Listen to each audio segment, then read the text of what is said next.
Eagle 6 in the track. Roger. Viper 1 bombs away. One's going to climb high above 20. You're south. Eagle 6 radar contact. Eagle 6 is visual. And it goes left.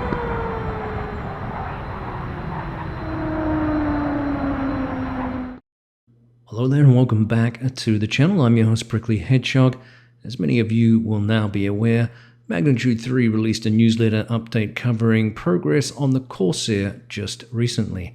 Earlier this year, the team provided a series of breathtaking screenshots illustrating the artwork going into the module, but the overall progress remained a little bit of a mystery. The latest update indicates that the team have been very busy polishing and fine-tuning the module, including the flight model specifically.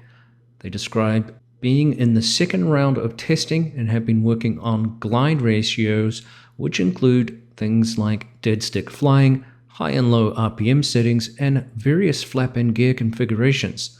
Since it is a naval aircraft, authenticity and handling around the boat will be important, and as I've said in previous videos on other aircraft, it's one thing to make a pretty model, it's quite another to make it fly like it did, should, or could in game. They describe challenges in this area to gather specific data criteria during testing, and this should come as no surprise as the flight models are extremely challenging to polish up. Nonetheless, the team was able to gather information at various altitudes as part of their data gathering procedures, which is good news.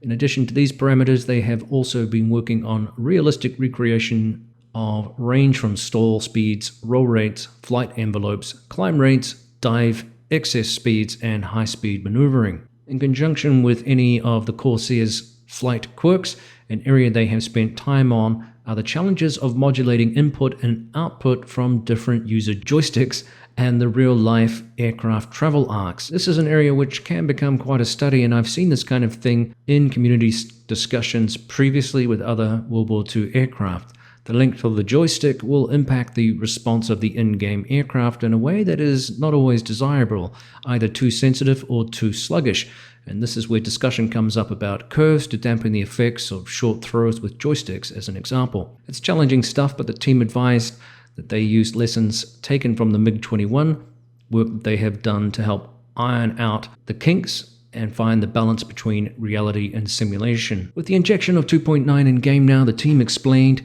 they have adjusted all textures to account for the improved graphics, which includes more physically accurate colors, wear and tear, and the highly detailed armored glass.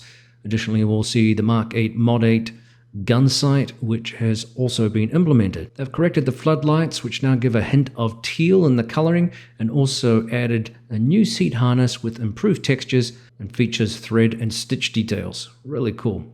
They've also added more pilot animations for saluting and catapult launch behaviors and stated they'll be adding more of these to come in the future. They've completed the damage model but are working on the flight model for each damage state, which at levels of detail to include basically every rib of the airframe which is capable of being destroyed. Where previously every weapon for the aircraft had missing details, these have now been corrected and modeled, including support struts for the external fuel tanks.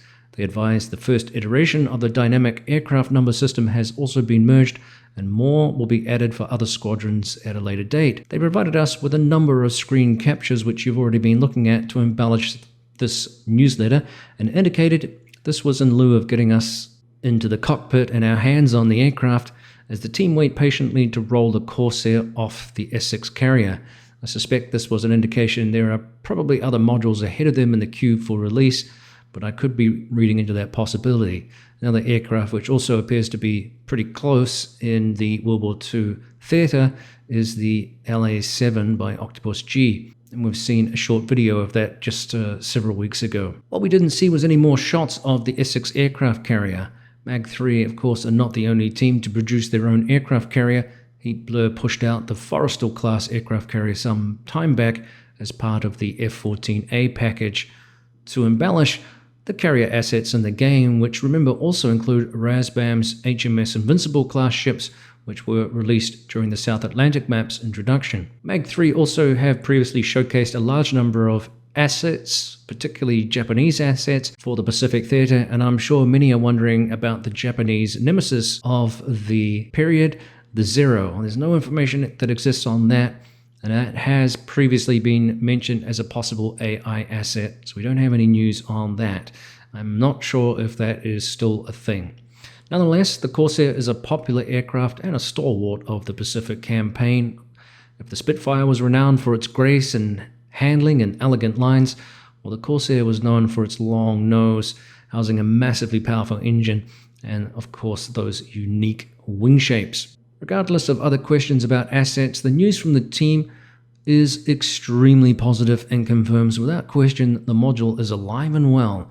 I know almost every week someone asks me if I know anything about the progress, and today, well, we all know a little bit more about the aircraft, and it's exciting. Mag3 also have other irons in the fire, including the F8 Crusader, remember, and are completely revamping their MiG-21 model thanks to additional information they were able to get hold of more recently. I'm looking forward to seeing improvements there in the near future for that aircraft, as it tickles the imagination of some interesting scenarios against another aircraft that was just announced for pre-order. I wonder which one I'm referring to there. So the future looks bright for DCS World and Magnitude3. I want to thank them for getting this newsletter out and reaching out. So it's an exciting time for World War II assets in the game as the franchise continues to grow just a little bit. Let me know what you think in the comment section below and what your thoughts are about the Corsair. And we'll see you next time on this shortened version of the DCS SITREP featuring a third-party model. That'll do it. We'll see you next time. Cheers.